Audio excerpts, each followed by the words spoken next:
आज के इस एक्सप्लेनर में स्वागत है। आज हम एक ऐसी कहानी का विश्लेषण करने वाले हैं जो शुरू तो एक विशाल भयानक युद्ध के मैदान से होती है, लेकिन अचानक एक बेहद गहरे, जज्बाती और मानसिक संकट की तरफ मुड़ जाती है। ये सिर्फ हथियारों के टकराव का किस्सा नहीं है। असल में ये इंसानी दिमाग के अंदर चल रहे उस भयंकर द्वंद्व की एक बहुत ही शानदार तस्वीर पेश करता है। तो चलिए इस सफर की शुरुआत करते हैं। शुरुआत करते हैं इस बेहद प्रचलित श्लोका से, धर्मक्षेत्रे कुरुक्षेत्रे। ये श्लोका सीधे तौर पर इस पूरे महाटकराव को कुरुक्षेत्र की उस पवित्र भूमि से जोड़ देता है। यहाँ नेत्रहीन राजा धृतराष्ट्र संजय से पूछते हैं कि उनके पुत्रों और पांडवों ने युद्ध भूमि में आखिर किया क्या। अब ध्यान दीजिए, ये सिर्फ एक जगह का नाम नहीं है।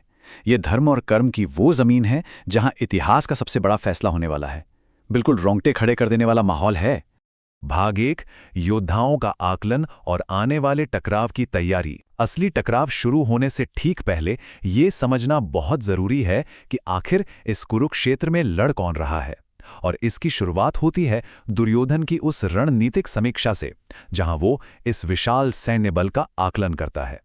जरा इस टकराव के पैमाने और दांव पर लगे जोखिम को तो देखिए।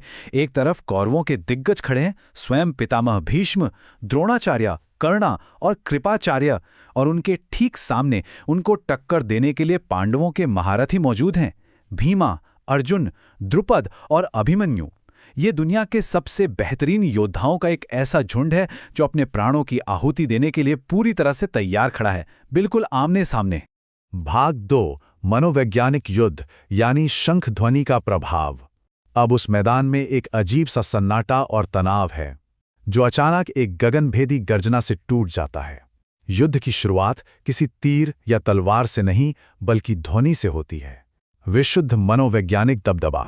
सच में ये कितना दिलचस्प है ना कि यहाँ हर एक पांडव योद्धा के पास अपना खुद का एक विशिष्ट दिव्य शंख है। श्री कृष्ण के पास उनका पंचाजन्य, अर्जुन का देवादत्ता और भयंकर कर्म करने वाले भीमा का पौंड्रा शंख। युधिष्ठिर, नकुला, सहदेव सबके अपने अलग शंख हैं। ये छोटी सी लगने वाली जानकारी उन जटिल श्लोकों को एक बहुत ही स्पष्ट तस्वीर में बदल देती है। इनकी घोष से ही उस पक्ष की अजेय शक्ति का बिल्कुल सटीक अंदाजा लग जाता है। सोचिए उस वक्त कैसा माहौल होगा। शंखों और नगाड़ों की उस डरावनी ध्वनि ने आकाश और पृथ्वी दोनों को गूंजाते हुए कौरव सेना के दिलों को पूरी तरह से चीर कर रख दिया। मतलब पहला तीर चलने से पहले ही पांडवों ने उस युद्ध भूमि में अपनी मनोवैज्ञानिक बढ़त पक्की कर ली थी। इस भयंकर नाद का खौफ पूरी सेना पर हावी हो चुका था।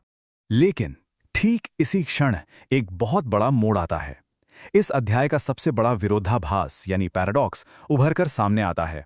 दुनिया का सबसे महान धनुर्धर अचानक युद्ध से पीछे क्यों हटने लगा? ये सवाल ही इस कहानी का सबसे अहम बिंदु है।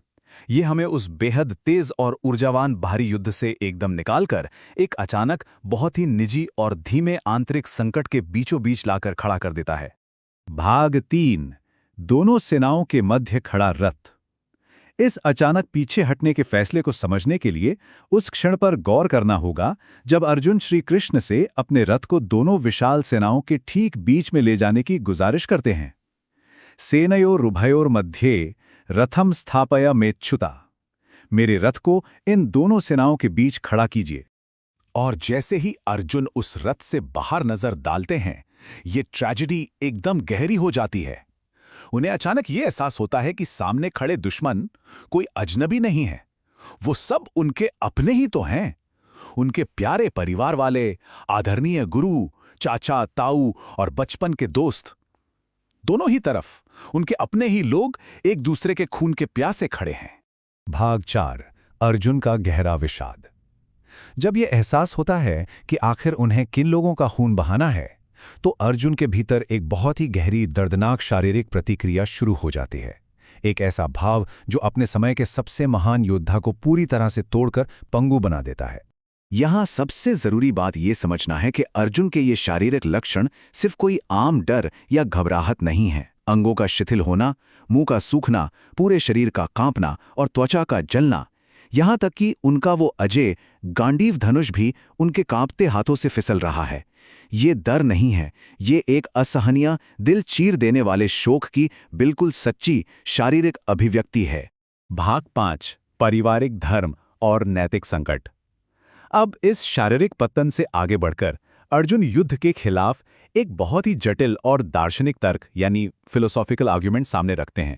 ये तर्क प्राचीन परंपराओं और कुल की रक्षा पर आधारित है। ये अब सिर्फ भावनाओं का उबाल नहीं रहा, बल्कि एक बेहद गहरा नैतिक संकट बन चुका है।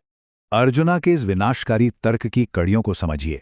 उनका मानना है कि पहले परिवार की हत्या होगी और उसके बाद सनातन कुल धर्म का पूरी तरह नाश हो जाएगा। उसके नतीजे में समाज में वर्ण संकरा यानी अवांछित संतानें उत्पन्न होंगी और अंततः सभी पूर्वजों को नरक भोगना पड़ेगा। एक ही झटके में वो इस युद्ध को संपूर्ण समाज के पतन से जोड़ देते हैं। ये पूरी तरह से एक डोमिनो इफेक्ट की तरह है।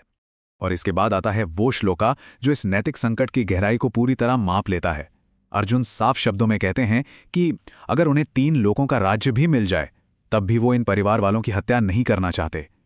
फिर इस पृथ्वी के एक छोटे से राज्य की तो औकात ही क्या है। उनके लिए वो परम सत्तू बिल्कुल बेकार है अगर उसकी कीमत उनके अपनों का खून हो।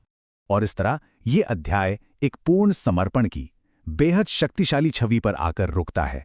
शोक से डूबे हुए अर्जुन आखिरकार अपना धनुष और बाण त्याग कर रथ के पिछले हिस्से में बैठ जाते हैं। ये आखिरी दृश्य एक बहुत ही गहरा और उत्तेजक सवाल छोड़ जाता है। इतिहास का सबसे बड़ा युद्ध शुरू होने से ठीक पहले एक महायोद्धा के इस भयंकर आंतरिक पतन का समाधान आखिर कैसे निकलेगा? यही वो सवाल है जो आगे की पूरी गीता की नींव रखता है।